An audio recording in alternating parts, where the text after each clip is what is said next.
Hello, everybody. This is Fadila Shaib speaking to you from the Geneva WHO headquarters and welcoming you to our global COVID-19 press conference today, September 25th. On Monday, we briefed you about the COVAX facility, part of the COVAX, the vaccine pillar of the access to COVID-19 tools, known as ACT Accelerator. Today, we are launching the ACT Accelerator investment case. Before we go deep in developing this important aspect, Dr. Tedros, our Director General, will address you first.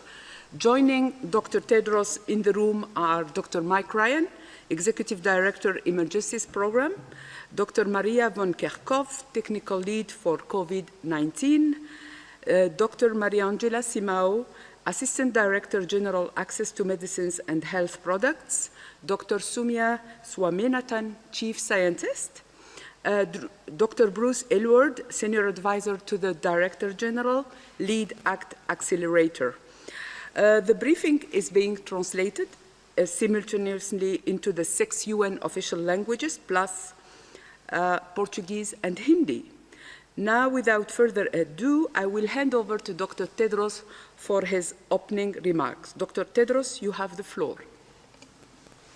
Thank you. Thank you, Fadila. Good morning, good afternoon, and good evening.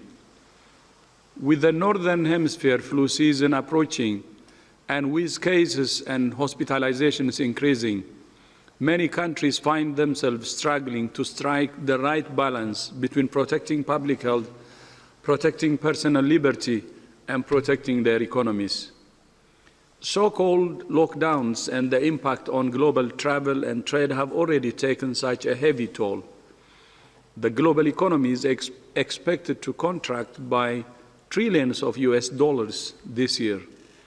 Many countries have poured money into domestic stimulus packages, but these investments will not on their own address the root cause of the economic crisis, which is the disease that paralyzes health systems, disrupts economies, and drives fear and uncertainty.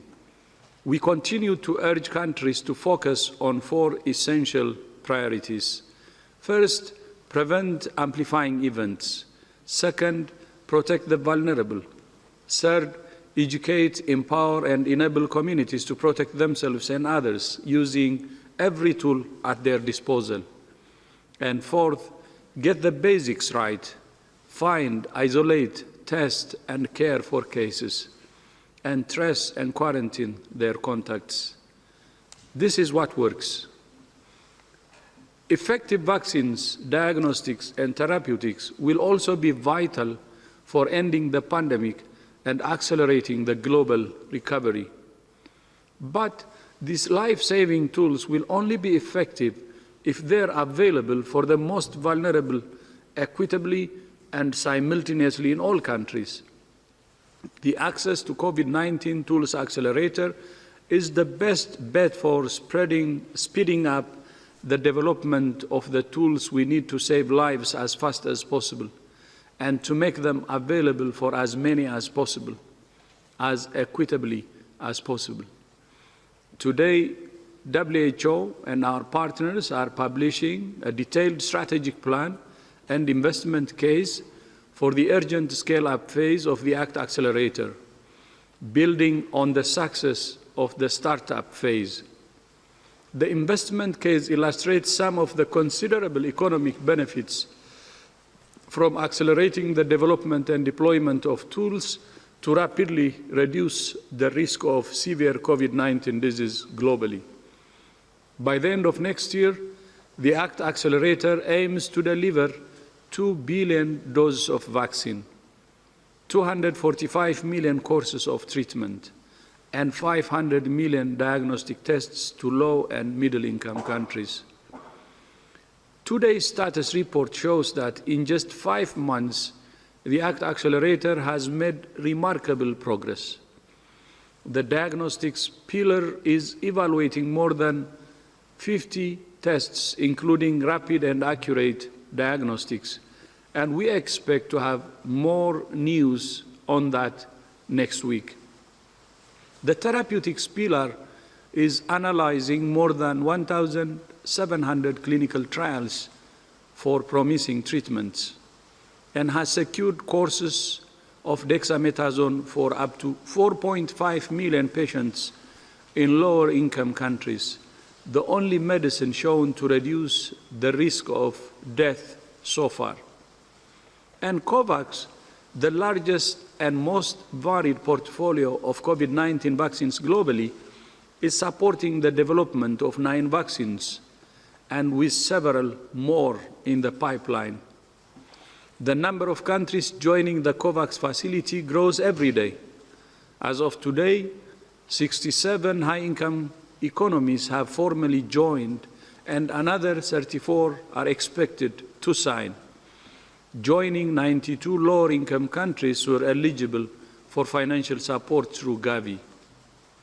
Investing in COVAX increases the probability of being able to access the best vaccine and hedges the risk that countries that have entered into bilateral agreements end up with products that are not viable.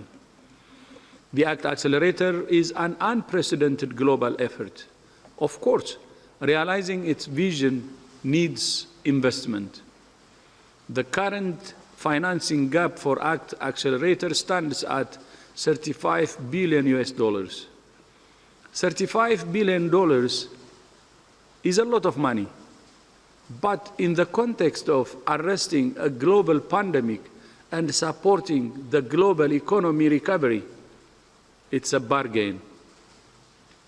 To put it in perspective, $35 billion is less than 1% of what G20 governments have already committed to domestic economic stimulus packages.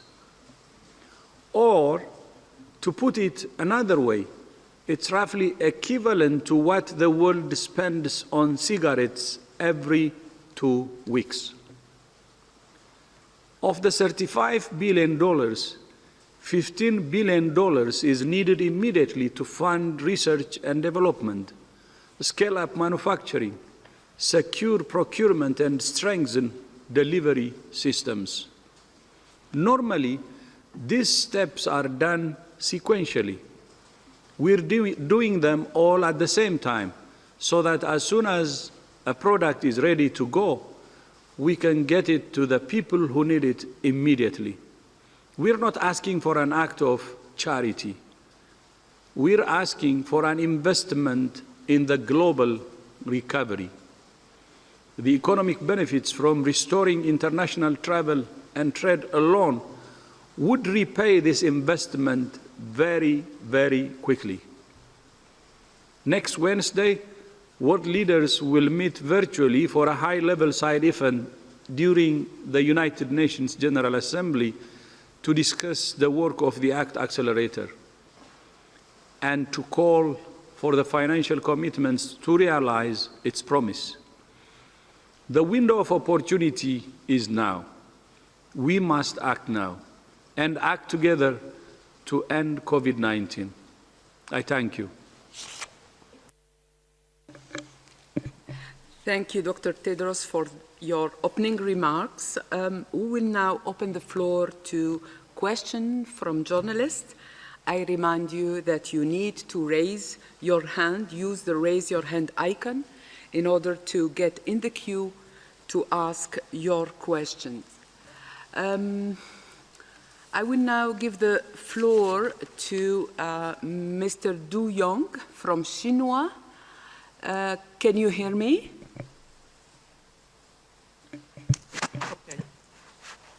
Okay. I can hear Mr. you. Young, or?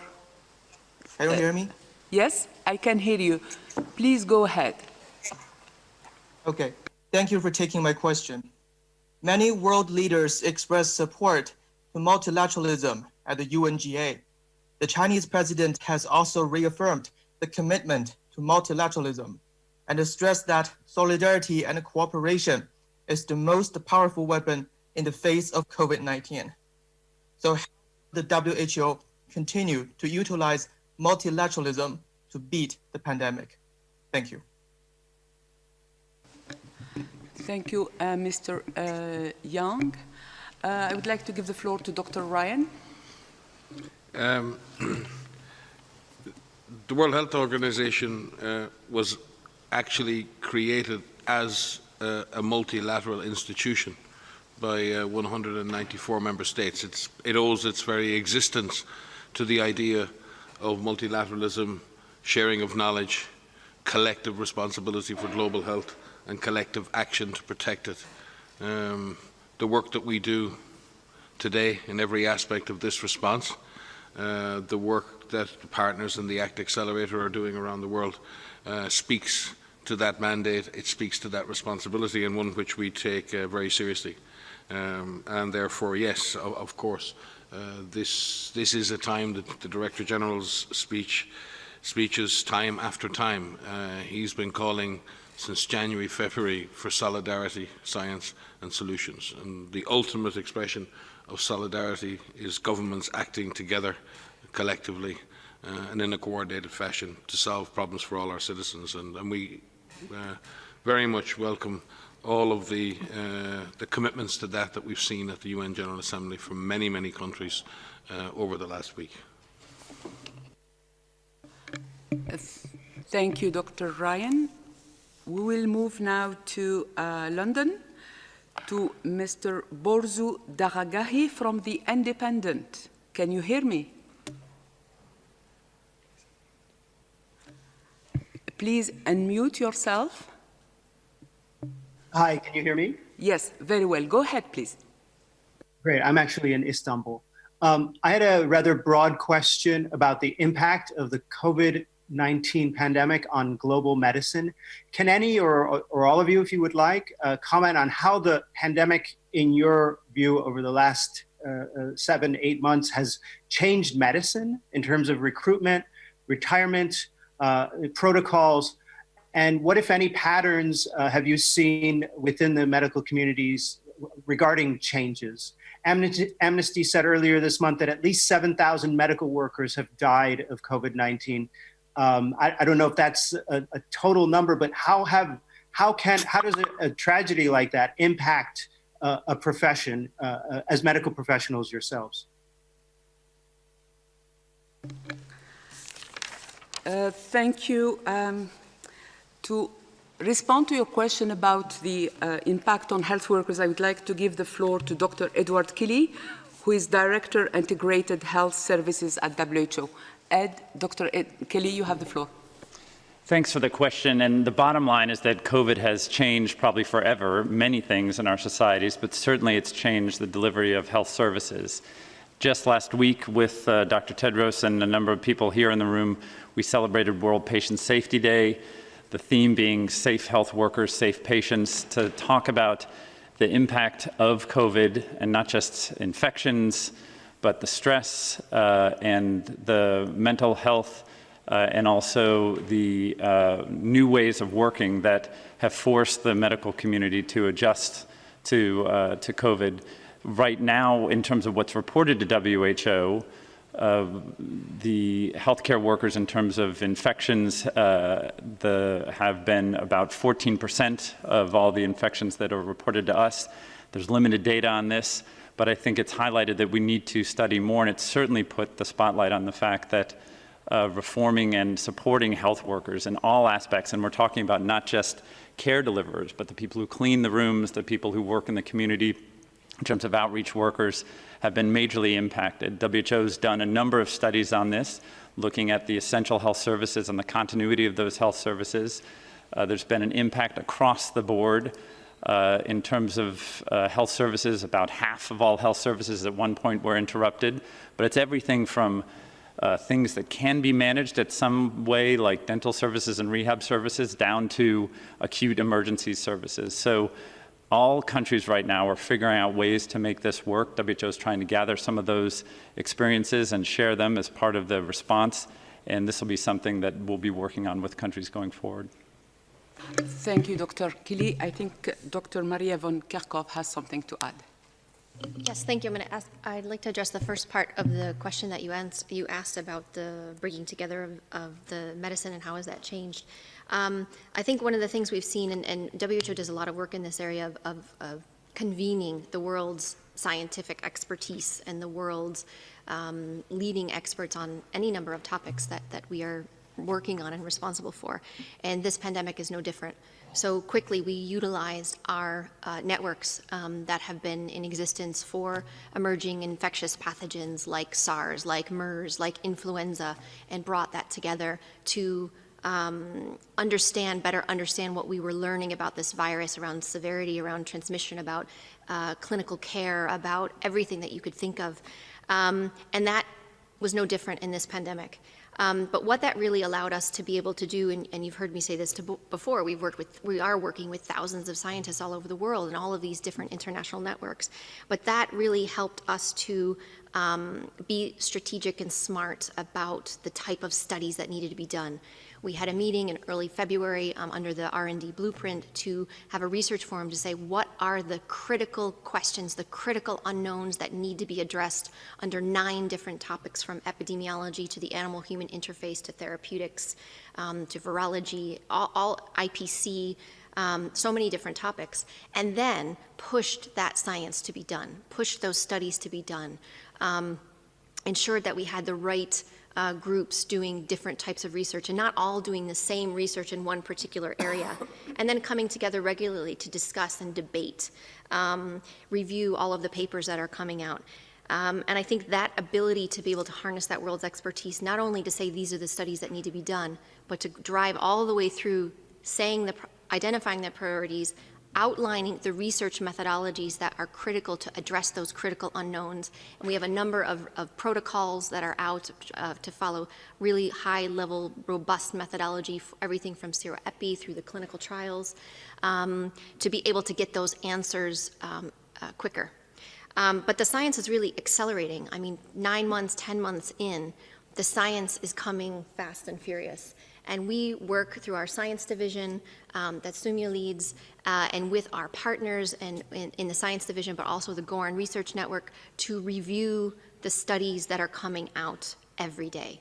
And there are preprints that come out every day. They haven't gone through peer review, but there's hundreds of them, if not thousands of them. And the studies are becoming sharper. The studies are becoming more specific. They still need to go through peer review so that they go through that process. But we are working to pull all of that together and look at our guidance and look at our advice. And that's why our guidance and advice evolves. But I think that's a really good question, because this pandemic, again, just accelerates the speed at which WHO and our partners are able to come together and push that even further. So it's a process. Science never finishes. It's something that evolves over time and it grows, and that's a positive thing, and that's why our guidance evolves over time. But we're really grateful for all of our partners doing high-quality research, taking the time to do it well, putting it through peer review, and making sure that they're addressing these critical unknowns. Thank you, Dr. Van Kerkhove. Now the next question will come from Stephanie Nebehe, Reuters. Stephanie, do you hear me? Yes, thank you, Fadela. Can you hear me? Yeah, very well. Go ahead, please. Thank you very much. I wondered if someone could elaborate, please, in terms of what I understood were the 67 countries that have joined, the self-financing countries that have joined COVAX, with, I think you said 34 more expected. Could you elaborate as to whether China is among those and whether Taiwan, which today said it had signed up on September 18th, is among those? And also, just as a corollary, we understand from a Chinese official today that WHO has, quote, supported its emergency use of vaccines. Can you perhaps comment on that, please? Thank you. Thank you, Stephanie. Dr. Bruce Aylward. Thanks, Fadela. Yes, so that's correct. Right now, there are an extraordinary number, and it changes every single day in terms of the number of countries that are working with with the countries and economies working with the COVAX facility. As of today, as the Director General mentions, it's 159 countries that have already confirmed, countries and economies, that they are going to be part of the COVAX facility. Of these, we've got 92 are what we call AMC eligible countries for support, and then we have the 67 what we call self-financing countries and economies. And of those, we have 29 actually have come together through what's called Team Europe, and in addition there's another 34 that are still in discussion. So the final number could be well over 170 countries and economies that are part of this. And yes, indeed, Taiwan is one of the economies that have joined the COVAX facility, and which is great. We're in discussion with China as well about the role that they may play as we go forward in the with the COVAX facility, particularly in terms of the importance as a potential supplier of vaccines on the global scale. I think, as most people on the call are aware of the all of the vaccines that are currently now in phase 3, 4 of these vaccines are vaccines from China. So again, an important potential player as we go forward. On the specific issue of the emergency use licensure, I think Marie-Angela. Thank you.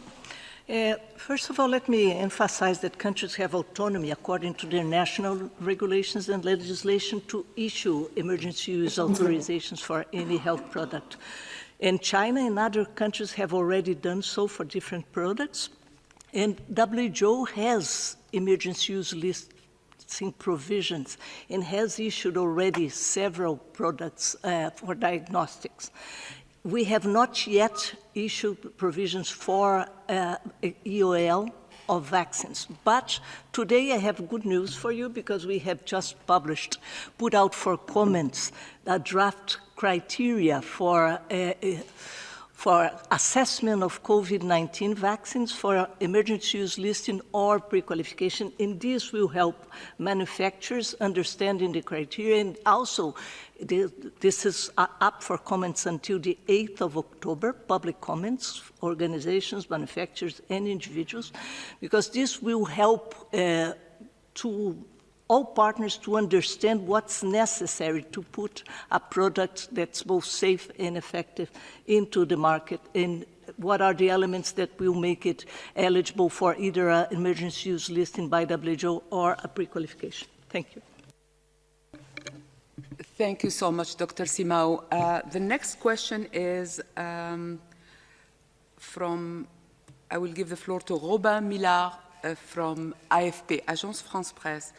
Robin, can you hear me? Hello, yes. Can you hear me? Yes, very well. Go ahead, please. The world is approaching 1 million deaths from COVID-19. Is it unthinkable that 2 million might die before a vaccine becomes widely available? Thank you, Robin. Dr. Ryan will take your question. Thank you. It's certainly unimaginable, but it's not impossible, because if we look at losing 1 million people in 9 months, and then we just look at the realities of getting vaccine out there in the next 9 months, it's a big task for everyone involved to, as Marie-Angela just outlined, the issues of listing.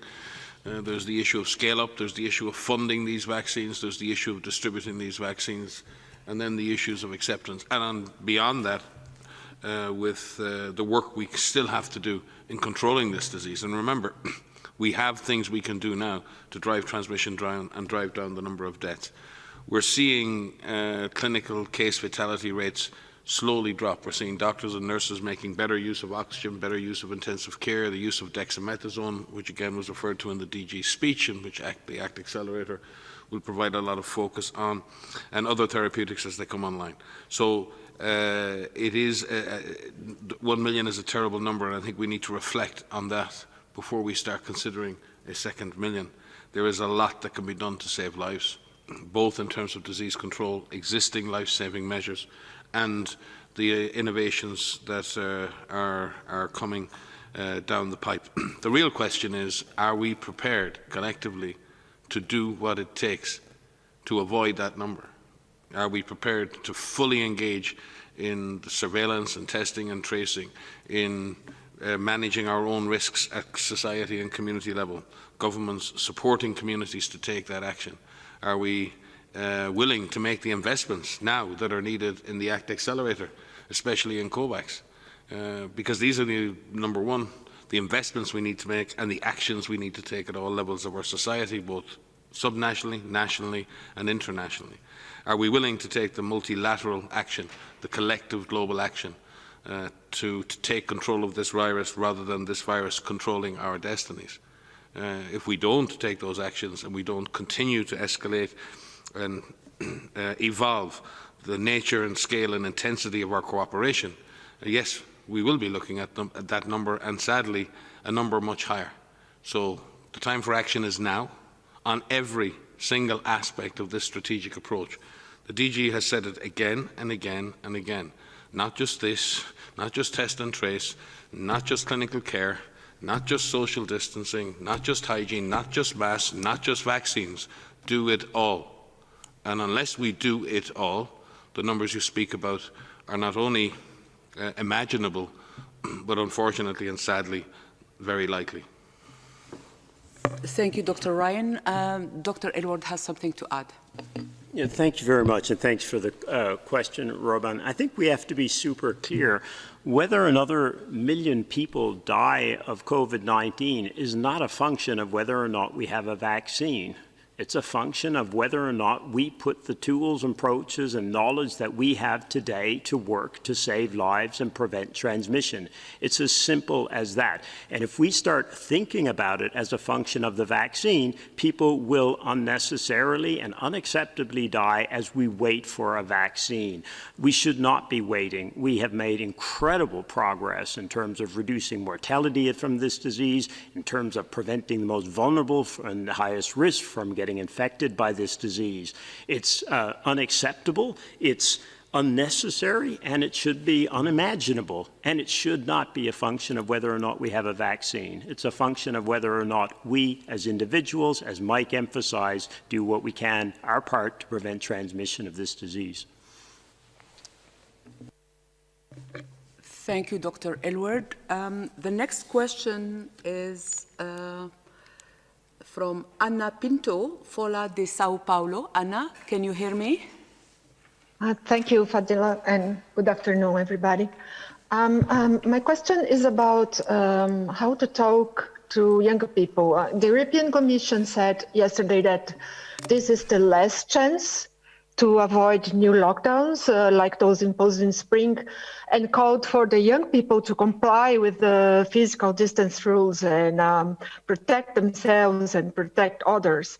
But I guess we have seen that it's not lack of information. So information is not enough to change people's behaviors. So since early this month, the WHO convened its special group on behavioral science. I wonder if there are already any insights about the best way or the most promising ways to get people to really take care of themselves and others, especially younger people who seem to believe that COVID-19 is not such a big deal. Thank you. Thank you, Anna. Dr. start, Ryan? Yeah, I think I take your point, but again, we run the risk here of, when you say young people, you mean all youth, and they're all of the same mind, and none of them want to cooperate. I think that's where the older people get it wrong, quite frankly. The vast majority of young people that I know are just as committed to containing this disease and saving lives as anybody else. In fact, more committed. Just as knowledgeable, as you say. The issue is when it comes to behaviour. You may have the knowledge, you may have that attitude, you may wish to take the best possible action, but then it's how you actually behave in the end. And there are many factors that eventually drive human behaviour. And we have to understand also, and not to get into a blaming culture, we have to see how we can support youth, like we support any sector in our society, to protect themselves and protect others.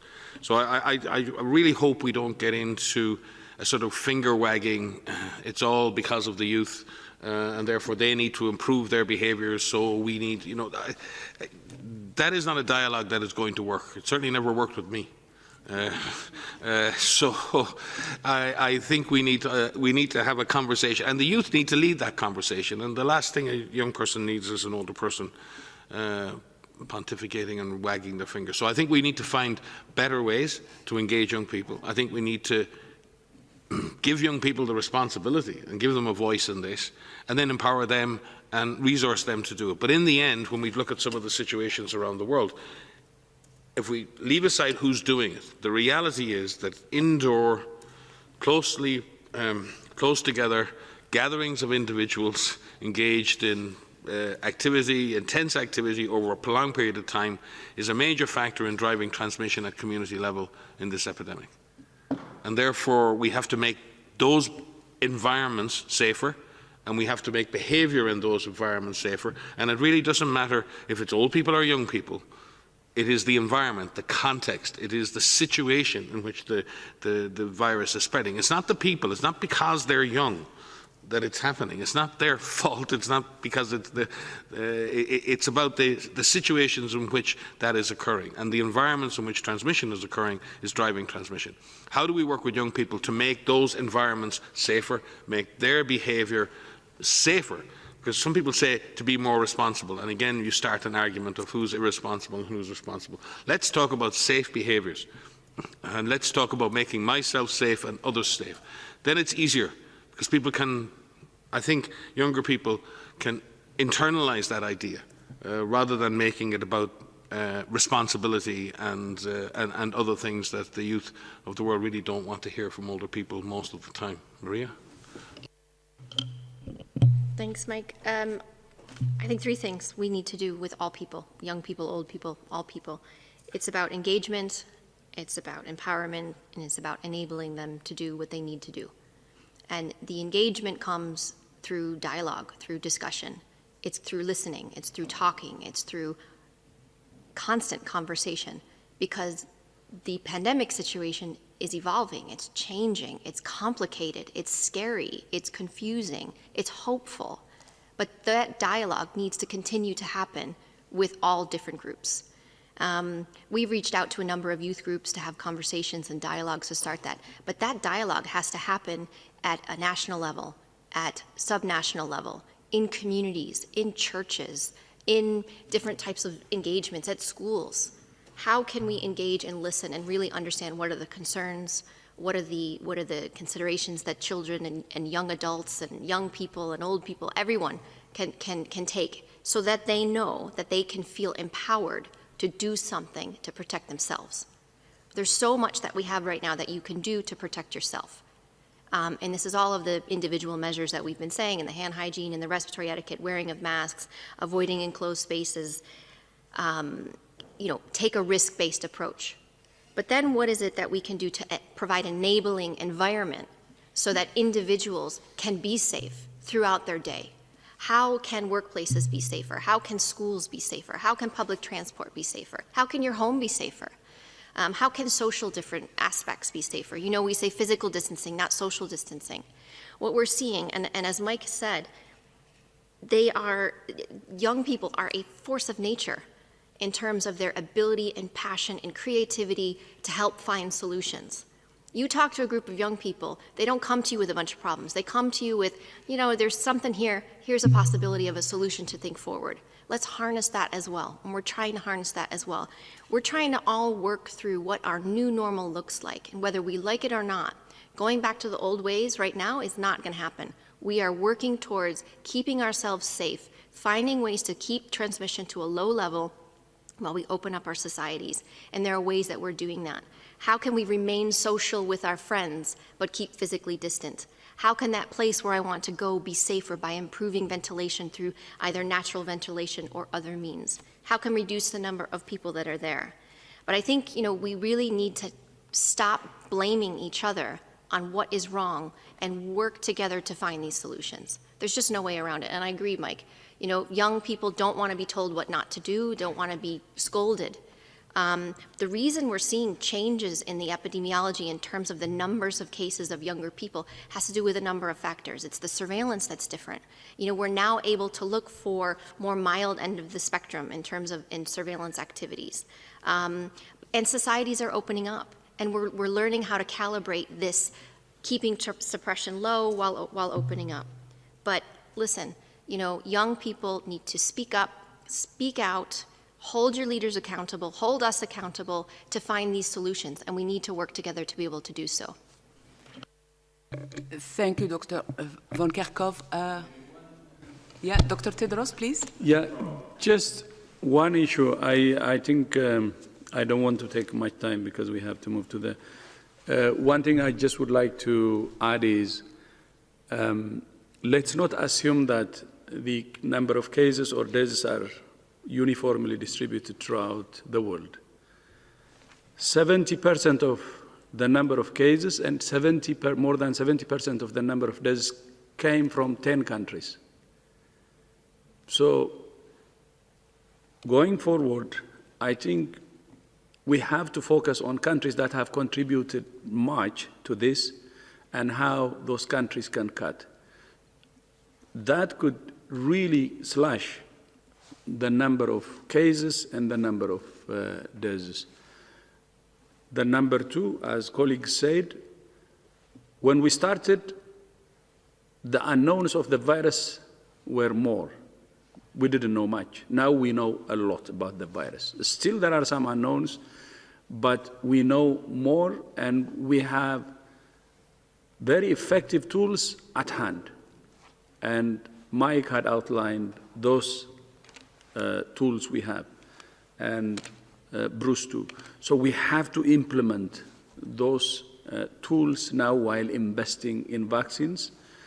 And I have also outlined the 4 tools in my speech. So we shouldn't waste time. We should invest in those tools that we have already. I mean, use the tools that we have while investing in vaccines, diagnostics, and therapeutics. Thank you.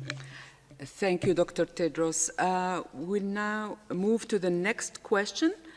Sophie from SABC. Sophie, can you hear me? Yes, I can hear you.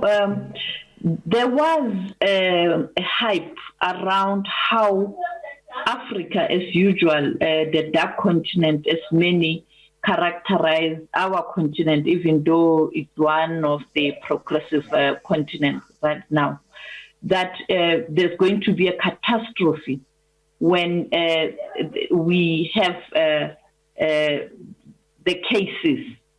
But it was not to be, and it looks like there's a concerted effort to try and paint the continent as being faulty in terms of reporting its cases, and people don't believe that we have the numbers that we have as a continent. And perhaps we were proactive to ensure that we don't have high numbers, even though my country, South Africa, had problems, and only yesterday numbers went up.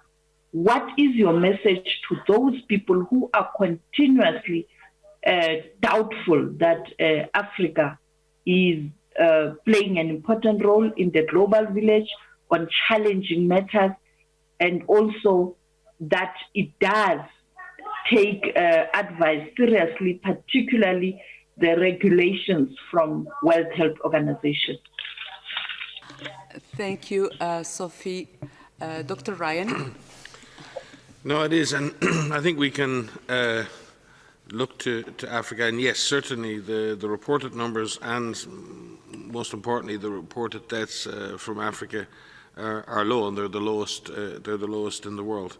We were all very concerned as this pandemic spread around the world, and you'll remember here at many press conferences we spoke about our concern for refugees, we spoke about our concerns for people living with HIV. We spoke about our concerns for testing capacity and clinical capacity in many countries, but we also spoke about the inherent resilience in Africa. We spoke about the maturity of community-based surveillance, of syndromic surveillance in Africa, of collective action, and I've certainly said it here personally, because I've had, and Dr. Tedros has too, so does Bruce, a lot of personal experience in the front line, how adaptable and how creative people, professionals, healthcare workers are in Africa at getting the job done and getting the care that people need, despite rarely having enough resources.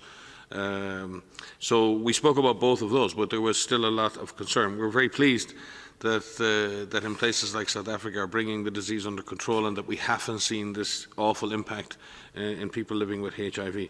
Again, governments and humanitarian agencies deserve great credit. A lot of work has gone into protecting vulnerable refugee and displaced populations.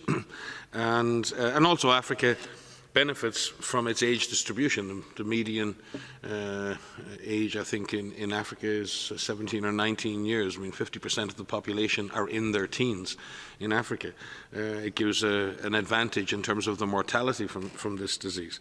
But Africa hasn't escaped unscathed. There are still many, many deaths, and South Africa had a very severe impact of disease. On the testing front, again, countries in Africa have really accelerated their capacity. We've worked with African countries, the regional director, Dr. Chidi Moeti, and the team, John Nkengazong and the people at Africa CDC, the reference labs that we built, worked with South Africa and within Senegal, have worked to ensure that all African countries now have laboratory testing capacity. It is still not completely adequate, but it has increased in availability and testing is much more widespread. But there are still many areas outside main cities where testing is not as good as it should be. So there still is a phenomenon of under-detection of cases, but it has got better. So overall, yes, we're not out of the woods anywhere, and I would say we're not out of the woods in Africa. The idea that everything is fine and everything is going to remain so, I think we need to be very, very careful. Africa needs to remain on guard, it needs to remain ready, it needs to continue to do testing and tracing and surveillance, and we need to continue to support those countries. The thing, though, and maybe Ed will speak to this, that African countries have suffered in this pandemic beyond the disease is the disruption of other health services.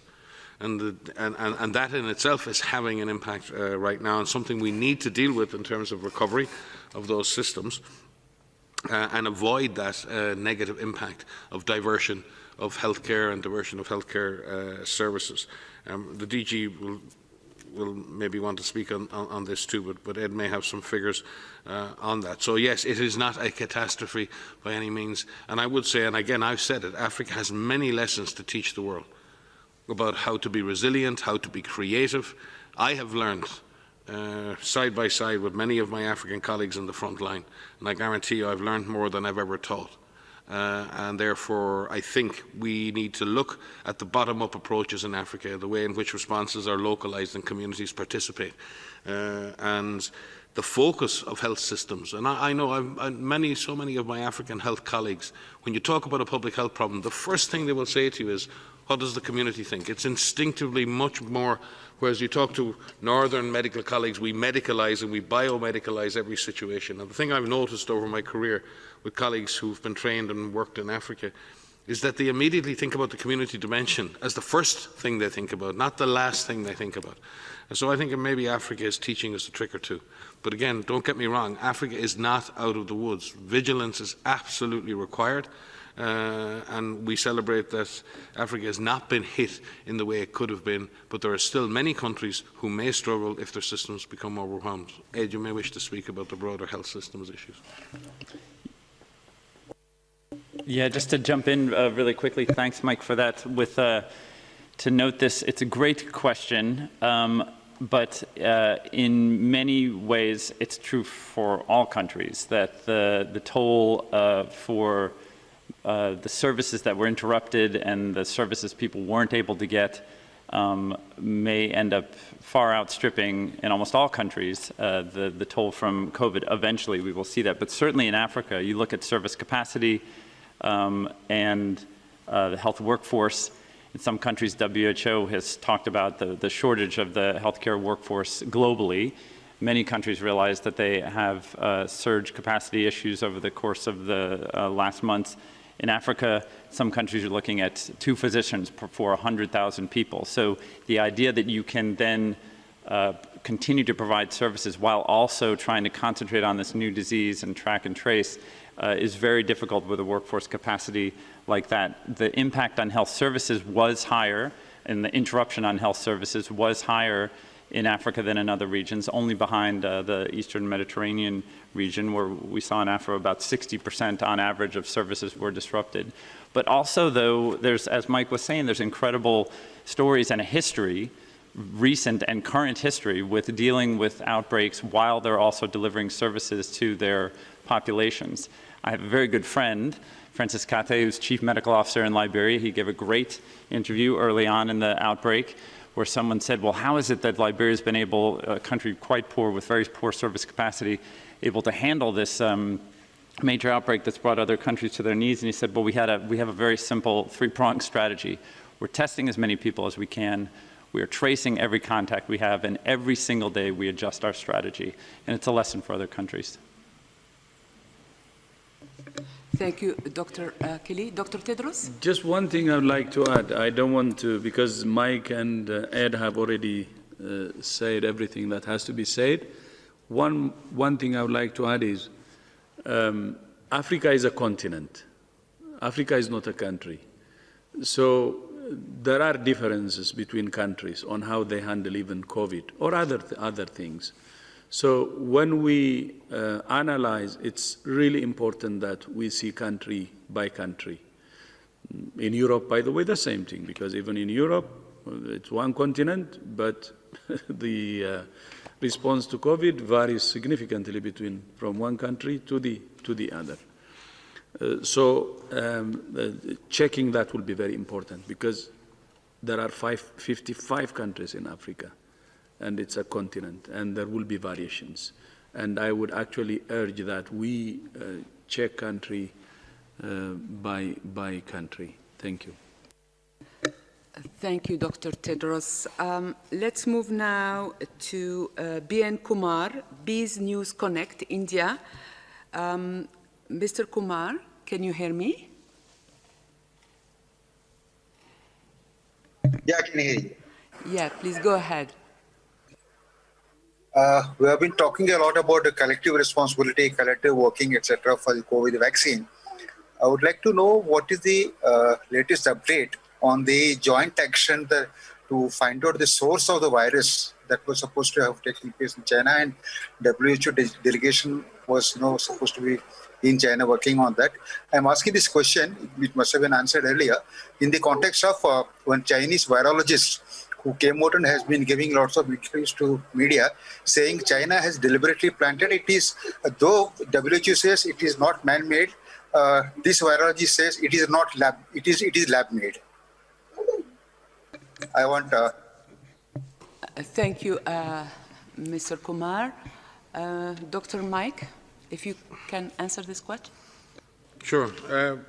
WHO has been working actually since early February on the whole issue of the animal-human, the breach in the animal origin and the animal-human species breach, going right back to the first research meeting actually that Sumia oversaw, myself and others in February.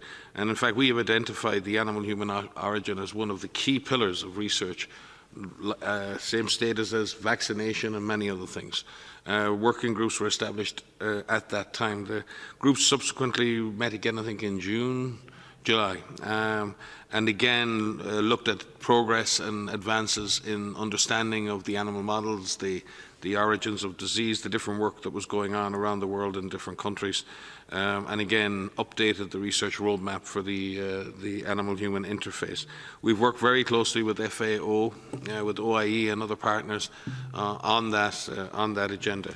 In parallel to that, and we've been working closely with colleagues in China to establish a research plan for the studies to look at the animal origins of disease in China.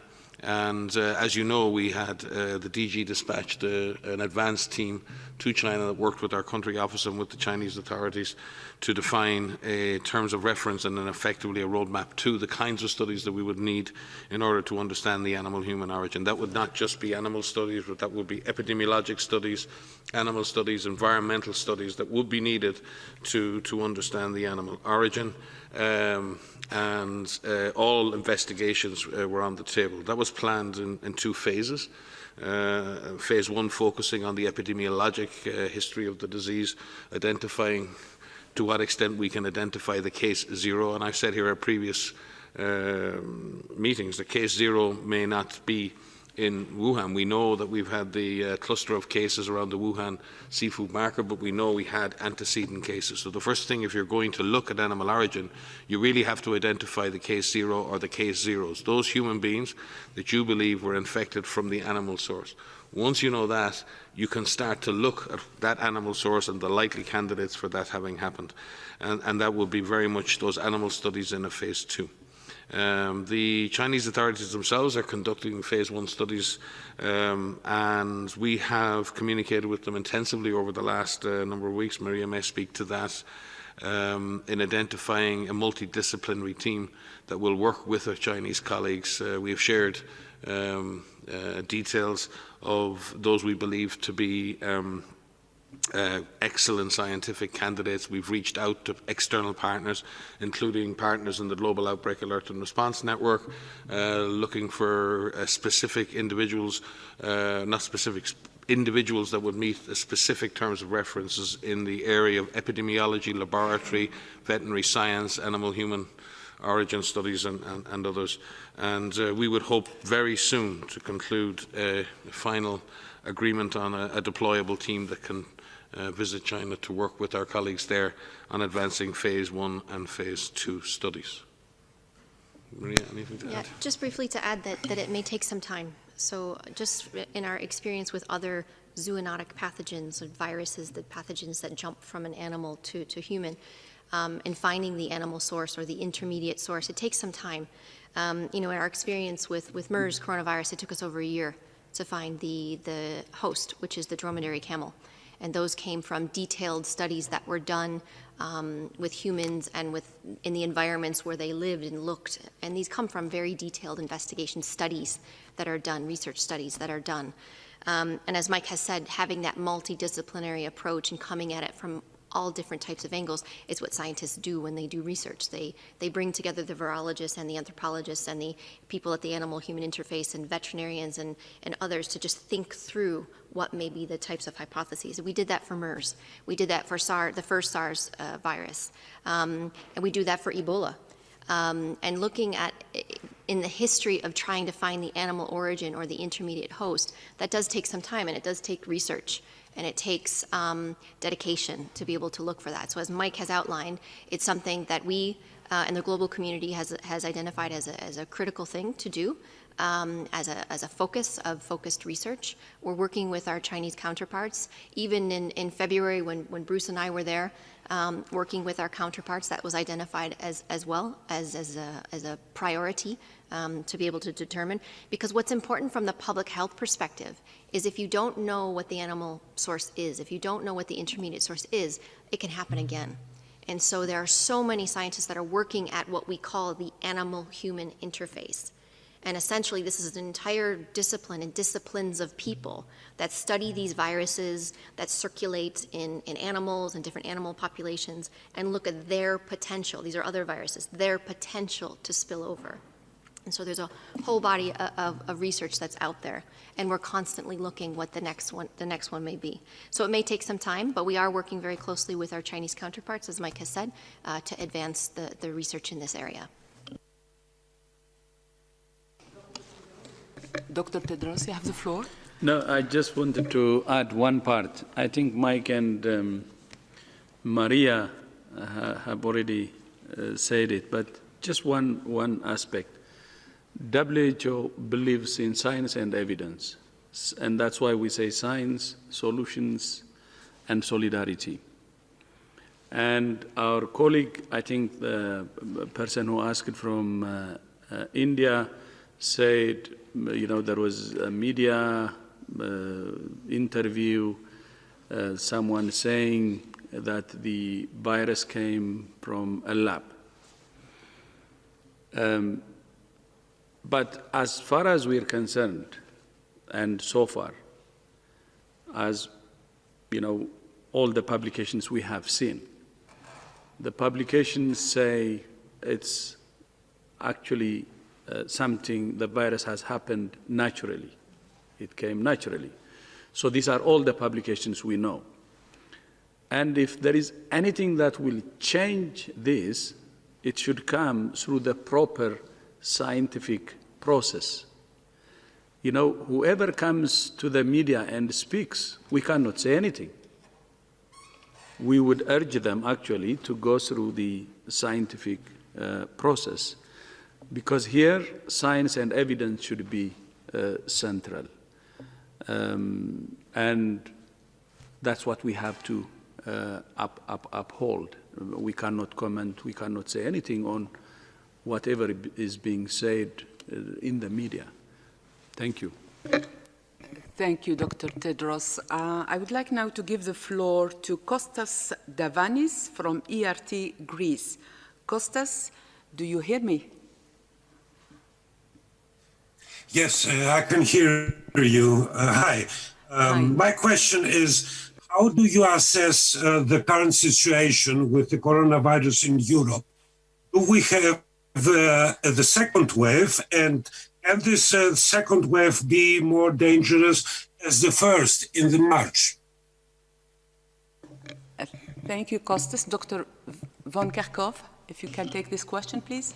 So thanks, Kostas. That's a good question. So as Dr. Tedros has said, Europe is many countries, and so we need to not overgeneralize what's happening in every country in Europe. What we look at an individual country level is the trends and what is happening in each of the countries. The trends as it relates to their surveillance policies, their testing policies, and other policies that they have put in place to be able to suppress transmission. And we are seeing in a number of countries right now an increasing trend in cases. And part of that is due to the fact that we have better surveillance. And so countries are in a much better position now to be able to detect cases. But what is worrying to us is an increase in hospitalizations and an increase in bed occupancy for hospitalizations and also in ICU. We're at the end of September, not even towards the end of September, and we haven't even started our flu season yet. So what we are worried about is the possibility, that these trends are going in the wrong direction. Now, on the other hand, we are in a much different situation now than we were in a few months ago. We have tools in place to be able to reduce transmission and to save lives. So the hospitalization rates that we're seeing now are not at the same level as we were seeing in March, April, May. But we want to make sure that those hospitalization rates stay low and that transmission is still brought under control because societies are opening up. And so what countries are doing is they're using a data-driven approach from the data that they are collecting from cases, looking at case numbers, looking at hospitalization rates, looking at ICU capacity, looking at the different types of transmission that is happening. Is it happening? Where is it happening? Is it happening in clusters? Is it happening at homes? Is it happening in the communities? And then taking deliberate, targeted action at the most localized level. And this is a good thing because we want to avoid any national lockdowns again that were happening in the beginning. And that was a blunt force object that many countries needed to use to buy themselves some time to take the pressure off of the healthcare systems. But we're not in that situation again. We're also much, much better prepared. And as we go into the flu season, we have tools for flu as well. We have a vaccine for flu for vulnerable groups. We have testing for flu. We have antivirals for people who are infected with flu. So there's a lot that we have in our toolbox to be able to not only help for COVID, but also to help for influenza. And so we're looking at the trends. We're working with countries to be able to see how the different measures need to be implemented. But what we're seeing is strategic action in localized areas to be able to bring transmission under control. And we're seeing earlier case detection, earlier admission to hospital, the use of dexamethasone for severe and critical patients, and all of those actions are saving lives. May I just add, because I think it's important, and again, I would agree with Maria and Tedros, it's very hard to generalize. Our European region is 55 countries, and they stretch from Central Asia to Iceland. So you'll get a sense there of the range. So it's impossible to give advice across the board. And within that, there are different trends happening. But overall, within that very large region, we are seeing worrying increases of disease, and the 14-day incidence across a great swathe of the region is increasing and increasing fast. We see the death rates have not caught up, but we are seeing hospitals starting to have more occupancy. We're seeing ICUs beginning to have more occupancy. We're starting to see a small uptick in deaths in older people, and that will inevitably become more. But I think we also probably need to recognise across a large number, particularly of European countries, that testing and tracing, the isolation of cases, either at home or in healthcare facilities, the quarantining of contacts, the following up of contacts, that ability to control disease by knowing where the disease is and being able to contain it in that way is something that has worked in some countries and has not worked so well in others. And we really do need to continue to focus on that. It's difficult when the incidence is rising very quickly.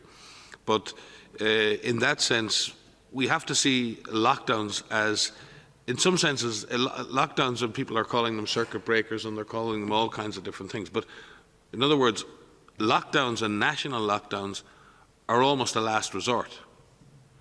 And to think that we're back in last resort territory in September at the beginning of the autumn, I think is something that's a pretty sobering thought. Have we exhausted all the tools? Have we really exhausted all of the tools? So we're back to lockdowns as a solution? Have we really implemented testing and tracing and isolation and quarantine? Have we really maximised the value of public health and social measures? Have we really maximised people's commitment to physical distancing and hand hygiene and wearing masks and all of the other things? And are we back to lockdowns as a solution? Because, quite frankly, a good number of countries around the world have never had to resort to lockdowns, or when they did, they were used in a very surgical way for a very specific impact or effect. So I think everyone in every country needs to ask themselves those questions. Are we truly maximising all the other measures? And as Maria said, if we can apply those measures, even if they are about restrictions of movement at a sub-national level, but we need to move fast across a range of different things now in many countries, and I think Europe has a lot of work to do right now to stabilise the situation and bring the transmission under some kind of control. But again, has done very well in many cases in being able to get people into healthcare very quickly and treat them very effectively. So I think we have to find a way and keep our, we said it here before, we want to keep our schools open, and we want to protect the most vulnerable in our society. What gives? What do we need to do to keep those two principles? We want to keep our economies moving, our kids in school, and our older and vulnerable protected and cared for. If we cherish those three things, what gives? What are we prepared collectively to invest in ensuring those three key principles, if they're the ones we believe are the most precious for our society? Thank you, Dr. Ryan. I think we are up to the hour. We will take, I believe, the last question. Next will be Gabriela Sotomayor from Proceso. Gabriela, can you hear me? Yes, hola. Thank you very much for giving me the question. Well, my question is, some governments are betting everything on the vaccine. Many of them in Latin America, they no longer do many tests. They are relaxing the measures. One has the impression that they are waiting for the miracle to arrive. And there is a government as well that promises the vaccine in its campaign, in a political campaign. It seems that they are conditioning the vote with the vaccine. So you mentioned in the COVAX and solidarity, but there's a lot of factionalism as well. So I would like your comments on this issue. Thank you, Gabriela. Dr. Tedros would like to answer this question. Thank you. Bruce would like to answer this, but I'd like to say one thing. The old age, whatever advice, don't put all your eggs in one basket. That's the message we have. Meaning we have to invest in vaccines, but at the same time, let's be very serious in using the tools we have at hand. Many countries have suppressed the virus, controlled the pandemic with the tools at hand. Consider as a block, if you want, many countries neighboring China, Japan, Korea, Thailand, Vietnam, I can go on and on, Laos, Cambodia. What have they done? You can have a look, just the tools, they don't have a vaccine. So our message is, while working on vaccines, we should work hard and harder, we're doing that, but we should do the tools at hand. Because when you use the tools at hand, you save lives today. You save the lives that should be saved today. You shouldn't fail to save lives today. And you can't save people who are dying today by just praying or working only for vaccines that will come later. You have to save lives today. That's why we need to use the tools at hand to the maximum. And we should not put all our eggs in one basket, never. And that's, everybody knows this, I think, and we shouldn't have even said this. Dr. Aylward, I think, has something to add.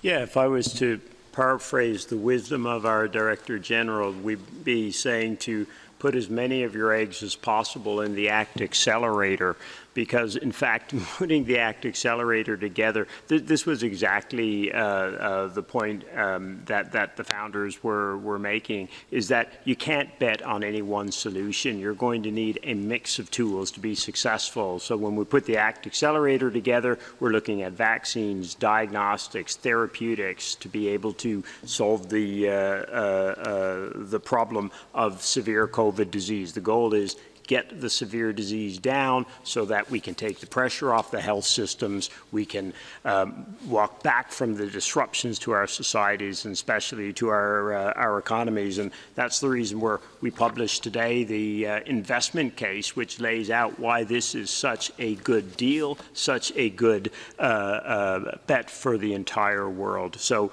to your point, we've got to bet on all of these tools and also the knowledge that we have today if we're going to be successful.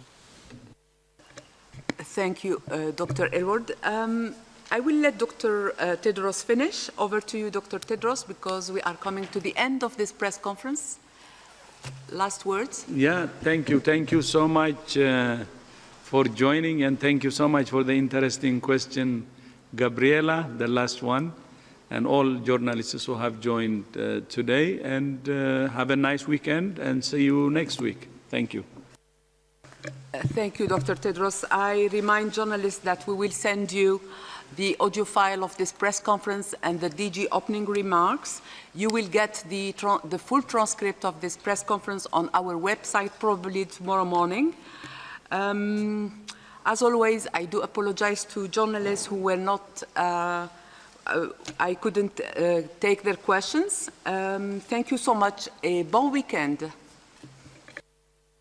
Bon weekend.